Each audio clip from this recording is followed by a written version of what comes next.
Do you wish you could be the present mom you've always wanted to be, but still need to provide an income for your family? Are you tired of scouring the internet for legit jobs that will replace your income and that you can do from home in your PJs? Hey friend, welcome to the Virtual Assistant Mama podcast. I know you're over there Googling jobs for moms, legit work at home jobs, or start a side hustle, yet you can't figure out how to take that first step. So instead, you stay stuck, do nothing, or start random side hustles to try to make quick money. Becoming a virtual assistant is the answered prayer you've been waiting for. My name is Ariana, and I'm a former teacher turned work-at-home mom who replaced my teaching income as a virtual assistant in just 6 months. I did this by taking a step of faith and following the dream that God placed on my heart to be home with my babies. Mama, your dreams pale in comparison to God's dreams for you. Imagine offering services that light you up, working with clients who value you and pay you what you're worth, and having a job that works around your life and not the other way around. This is the podcast for you. It's time to take that first step. Are you ready? Here we go. Hey y'all, welcome back to the Virtual Assistant Mama podcast. In today's episode, I'm going to share with you the 3-part formula that you can use to help you become a successful virtual assistant. So let's just go ahead and dive right in. The first part of this formula is to pick a profitable service that helps businesses grow. The last part of that statement, that helps businesses grow, that's the key. Because there are a lot of services out there that, it takes things off of the business owner's plate, and that's great. It saves them time and energy. That's fantastic.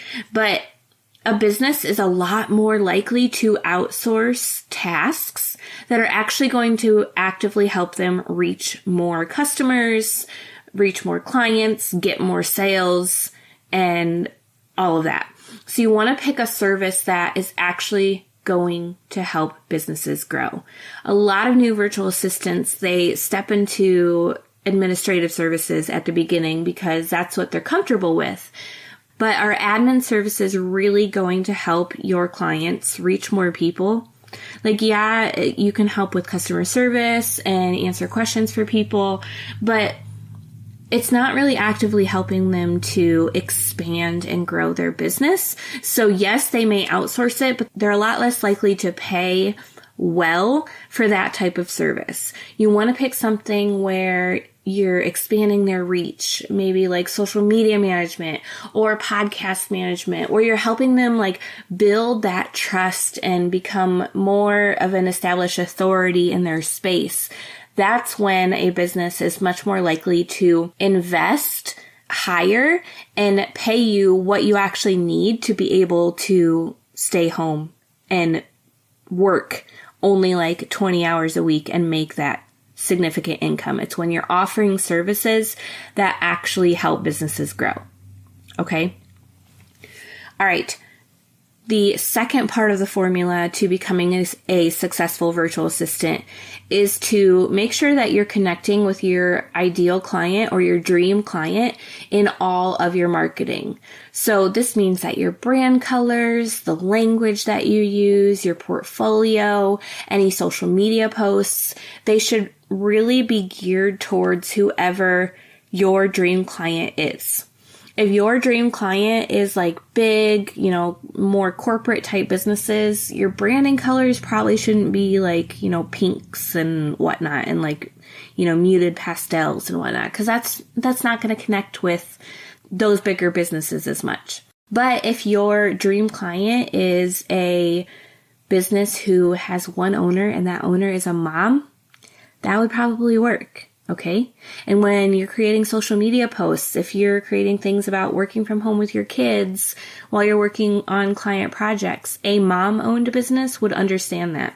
A corporate business might see your kids in the background as that's going to be an interruption taking you away from the work that you need to do for them.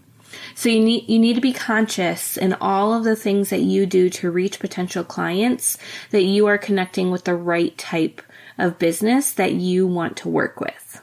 All right, the third part of this formula to becoming a successful virtual assistant is your client experience. Your clients that you have are more likely to refer you to their friends and other business owners if they are really, truly so happy with what you offer. And one thing that I always recommend is, don't promise the world and then struggle to provide it. Promise the basics and then give them like 10% more. Okay. You don't want to give them too much more because then that's just scope creep and they should be charging you more. But if you provide a couple extra little things that they weren't expecting, they will just be in awe of what you provided for them and they will go and shout your name from the rooftops. I've done this with my website design clients and, it's easy to like say, yeah, I can do everything you want. And then you're struggling to get it all done in the time frame. But if you say, okay, like I know I can do this in the days that you've purchased, and then if you have some extra time, you get like, one or two more things more done, they would be so incredibly grateful. Okay, so you want to just think about their experience, what it's like working with you from start to finish. Should you send maybe a client welcome gift when they first sign on with you? What are your touch points with them? How often are you checking in with them to see how it's going on whatever they're working on to get to you so you can do whatever job they hired you for? Just keeping in contact with them and guiding them through the process rather than just like thinking they're going to figure it out on their own. That helps you stand out from the crowd and showcases amazing customer service. And those clients are more likely to refer you, to keep coming back to you, and all the things. All right, so real quick, let me recap the 3-part formula to help you become a successful virtual assistant. Number 1 is picking a profitable service that helps businesses grow. Number 2 is connecting with your ideal client in all of your marketing. And number 3 is creating a really exceptional client experience.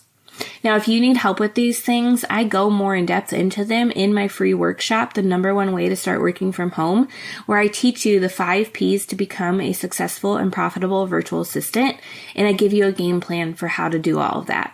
So you can register for that at arianavernier.com/free-workshop. You can also find that link in the show notes, but that workshop will definitely help you in making sure that you're setting yourself up for success in your virtual assistant business. All right, y'all. Thank you so much for listening to this episode, and we will see you next time. Thanks so much for hanging out with me today. I would love to bless you with a free gift as a thank you. All you have to do is leave a review of the show on Apple Podcasts, take a screenshot, and send it to podcast@virtualassistantmama.com. I'll send you a code so you can snag my virtual assistant toolkit for free.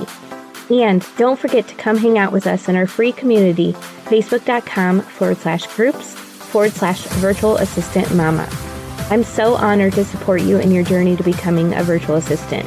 Until next week, y'all, keep following the dreams that were placed on your heart so you can be the present mama you've always wanted to be.